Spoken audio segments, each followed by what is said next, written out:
Okay, hi everyone. Today we'll just look into this uh, work by Gabriel Garcia Marquez. I'm pretty sure you'll be familiar with the man. So, this work is called A Very Old Man with Enormous Wings. So, by now you will know that Gabriel Garcia Marquez is associated with magical realism.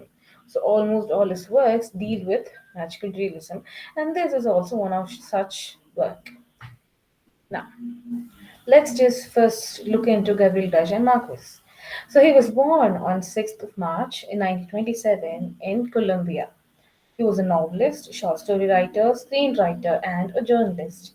So he was affectionately called as Gabo or Gabito throughout the Latin America, and he was known most notably for popularizing a literary style labeled as magic realism. It's magic, but it sounds very real, kind of like that. You can think of Harry Potter, Twilight. This was the guy who was the beginning of all that. And also in literary, we also have Salman Rushdie's Midnight's Children. So these are all examples for magical realism. And he's the great Colombian ever lived. That's what the president of Colombia has told about Gabriel Garcia Marquez. So he was awarded the 1972 Newsat International Prize for Literature and the 1982 Nobel Prize in Literature. So Gabriel Garcia Marquez is one among the very few whose work was recognized with the Nobel Prize, which in the year 1982. So among the novels we have 100 Years of Solitude, a very famous one, The Autumn of the Patriarch, and Love in the Time of Cholera, which actually is about his parents. Okay, the love life of his parents. It's a must to read novel. Please give it a try. And then we have the short stories, Death Constant Beyond Love, the handsomest brown man in the world, and obviously the one that we are dealing with now, going to be dealing with now, A Very Old Man with Enormous Wings, which was published in 1955. These are many among. Okay, so basically, the story of Old Man and the Wing is that there are these parents. Okay, so the father's name is Pelayo, and the mother's name is Elcinta. They have a little kid who's very sick, and one fine day they spot this old man. Okay, so one day. Okay, while killing crabs during a rainstorm, which was there for a very long time, Pelayo discovered this homeless, disoriented old man in his own courtyard. And he happened to have very large, I mean, huge wings. And and I spoke. He was more like senile, like some problem with his mental ability, and he also spoke a language which he could not understand. Palaya could not understand. And they discuss with the neighbor woman, and then then the neighbor woman says probably he's an angel from the heaven who's come here to take away. Probably he's a demon, something dangerous. But Elsinda thinks that he must be the angel who was sent from heaven to take her child there, back to heaven. The child is obviously sick. And despite the neighbor's warnings, they make him stay there. They give him a home. But then it was not literally a home, it was the chicken coop where the hens were living. They asked him to stay there. They made him stay there too.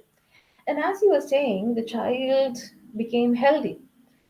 Contrary to what they thought, their child, the boy, grew healthy and things were going good. But then the old man was in a very bad position. His feathers were all falling here and there, and it was not a very healthy feather, an attractive one. It was fully damaged. Now, word about his old man spread among the entire area, and people started to come and visit him. The bishop, on the other hand, he warned people, telling this is something that is out of natural, and that he must not be from. And you don't know for sure if he's from heaven, because whenever we think about angels, they're perfect. Their wings are perfect. The way they look is perfect. They're very beautiful. The most perfect creatures on earth. That is what we have. That is the image we have about angels. But here is a man who's the complete opposite of everything. So the bishop says he's probably not an angel. He dies up to all the authorities. But then he could not manage the crowd because the crowd was just growing on and on and on and on. And when people, a lot of people started to come and visit, the mother, Elcinda, uh, she started to collect fees from everyone who came to visit the old man. And out of this, and there were many people who came with a lot of problems and all, and they were partially healed. Something did happen, miracle of sort, but we don't know if it was a miracle or it had to happen, but just wait. And by collecting, and despite all the opposition from the bishop, this person, the fame of the old man with the wings, enormous wings, kept growing and growing and growing. And Elcinda, out of the charge, I mean, out of the fee that was paid, she made lots and lots of money. So much money that Pelayo did not have to work at all. He stopped working, and with that money, he built a new house. And despite all these things, the old man was still laying in the chicken coop only. He was not moved or he was not given a better place. Okay, now, um, people who came to visit him also were not very obliging or very kind hearted people. They did come there to um, get help from the old man, but at the same time, there were many who were there to ridicule him. They plucked his feathers. They even cast an iron rod at him, a hot iron rod at him, just to check if the man was alive. Because he did not respond to any of those uh, behaviors, any of those abuse. They plucked out the feathers, no response. As you can see in this picture, the old man is just sitting still. And and if you all can also can see, this is the feather. Okay, he's among the chickens. And you have candles lit here in a reverence to the person, the old man, but at the same time you have this guy over here plucking the feather. And as you can see, there's almost no feather in his wings. It is all only the stem you can see, and it's very fragile, very old. There are many people who come and look at him like he's a piece of exhibition. Okay, and by this time, by the end of it, there also spreads a word that there is this spider woman. A spider, a tarantula actually. So it's kind of a tarantula, but it has a head of the girl. And the reason why it has a head of a girl is because the girl, it was said that if the girl disobeyed her parents, so she transformed into a tarantula. And she was being a part of the circus. And when this happened, people gradually stopped coming to meet the old man, and they all went and probably ridiculed this little girl also, who turned into was claiming to have turned into a tarantula. Okay, and by the end, by then both of them had made a lot of money, and the old man also, and the boy was also growing very well, and the old man grew healthy. All his feathers grew back, and he became healthy, and he just flew away. And Elsinda witnessed this. So with this, the story comes to an end. Okay, so if you notice, we have two supernatural things here.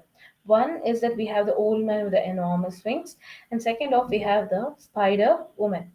But if you see, both of them are treated differently. Now let's go into the criticism part. So magical realism.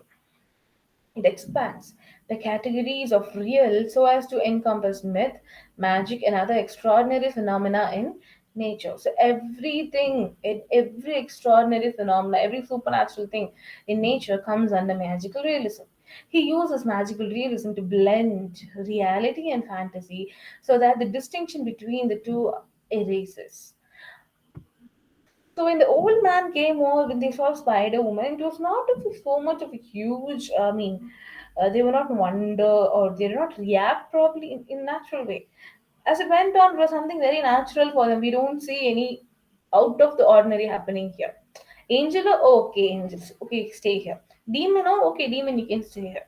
Tarantula with the woman said, oh, that's fine. Something out of the ordinary, yeah, of course. But then They don't question it. Like they don't say, "How is this even possible?" They don't do that because it's kind of they accepted it as a part of a reality. And he uses magical. And here, an old man falls to earth because of a violent rainstorm. Violent rainstorm is something completely natural, which you and I can know, and we all are aware of such things can happen. But an old man falling to the earth because of this, that is something. This magic and this the reality, the magical realism. People never question this existence. If you note that, they didn't say, can an angel exist? Can a demon exist? Can an old man with such wings exist? No, such questions were not asked. The old man himself was an astounding manifestation. So even the neighbor lady was not shocked. She just says, he's an old man, she told him. He must have been coming for the child. But the poor fellow is so old that the rain knocked him down. So even if it is an angel, he's very old, so he does not have power. Okay, the reality of old people is they don't have power. So even if it's a magical creature, he will not have power. And she was not even shocked. What, an old man with wings? How is that even possible? That was not a question. Her first word, first sentence itself is a statement. He's an old man. That's all. And the old man was a catalyst for the family's recovery from destitution. So only because of this old man's visit, he be an angel or he can be a demon, he can be an angel, it can be anyone, anything. But it was because of this old man that the family can recover from destitution. Their poverty went away, they became wealthy. And other than that, their child became healthier and lived to see many more years. Marquez shows us true human nature. She kept watching him even when she was through cutting the onions. She kept on watching until it was no longer possible for her to see him, because then he was no longer an annoyance in her life, but an imaginary dot in the horizon of sea. Even she kept an eye on him because he was annoying her. He was just simply sitting there. His mere existence was an annoyance to her. Okay, but then as life went on, he just became invisible, like a dot in a sea, horizon of sea. You don't notice it. So the themes that you can see in this short story are four primary categories. First is the human reception of the supernatural. Second is the true blurry distinction between natural and supernatural. Human interpretation of events and doubt and ambiguity. These are four major themes that you can find in the short story. And so, first off, when we think about the human reception of the supernatural, how did humans react to something that is supernatural? There are two supernatural things that, as I told you, we have the old man and also we have the spider girl. The old man was treated like an oddity, but not as a supernatural oddity. He was someone odd, but he was not a supernatural odd. Supernatural characteristics that you can find there is his incredible patience in the face of his treatment. He was literally tormented. But then, throughout all the suffering, he was very patient. He remained his posture, he did not fight back, he did not yell back, he did not abuse the others as he was abused. No, he was very patient. That was a supernatural characteristics, which I'm pretty sure none of us might have it. None of us can have it. We are not that patient as this old man. So probably his supernatural characteristic is being patient. And then we have the spider girl. She is in a clear contrast with the old man. The people did not debate her status as a spider. It was just taken for granted. Here they were discussing about what kind of a man he I mean. Man he is he an angel? Is he a demon? This, that, a lot of questions. But here it was not even question. She's a spider, okay, fine, that's all. He ridicules the public appreciation of the simple tale of a spider girl. It's a very simple tale. It's not intricate. He doesn't tell how she became a spider. He just tells us that she disobeyed her parents. Pretty sure all of us disobey our parents, but then not all of us turn into spiders, right? So there was no detailed explanation, but then the public also did not want it. They gladly took whatever was given to them. And the blurry distinction between the natural and the supernatural. Pelayo does not see a large difference between a natural oddity and a supernatural one. The natural oddity is the rainstorms, and the supernatural one is finding a very old man with large wings. But he does not see a difference between those two. Those two are oddities, not supernatural oddity.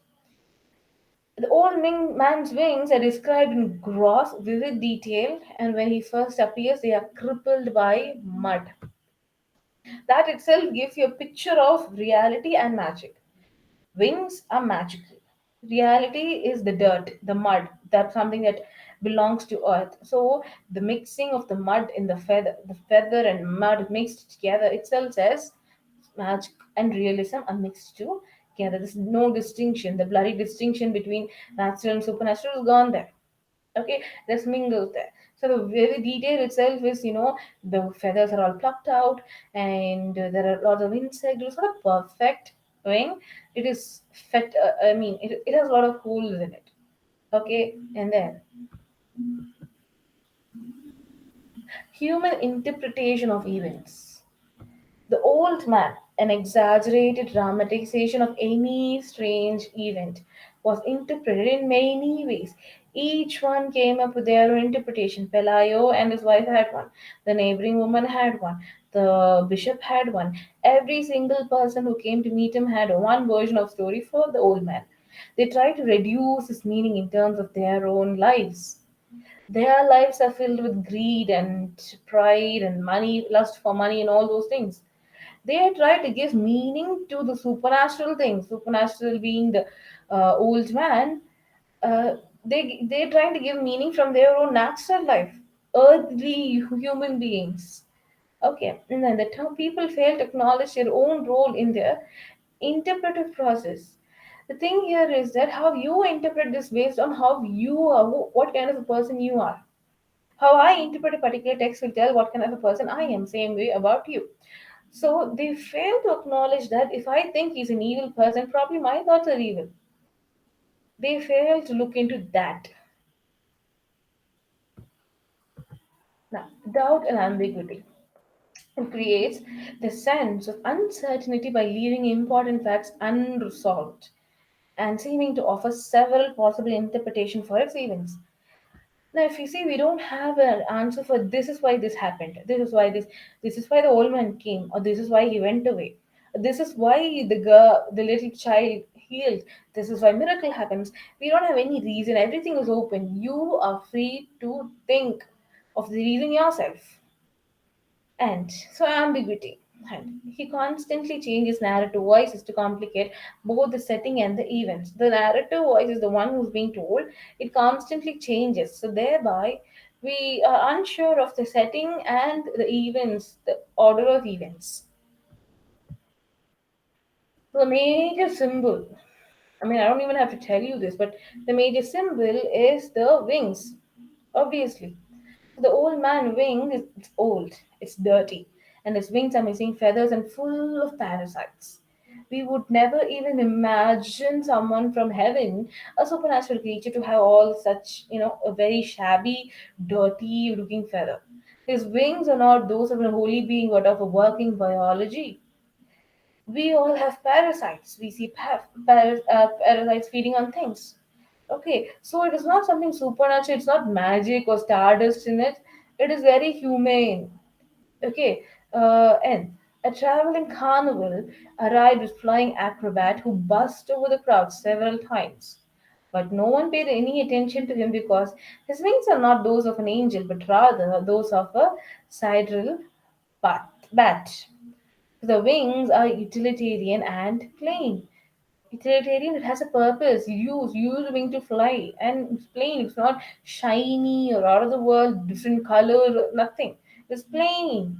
Now, the wings are a symbol of man's natural abilities. The wings are a symbol of man's natural abilities. Okay, now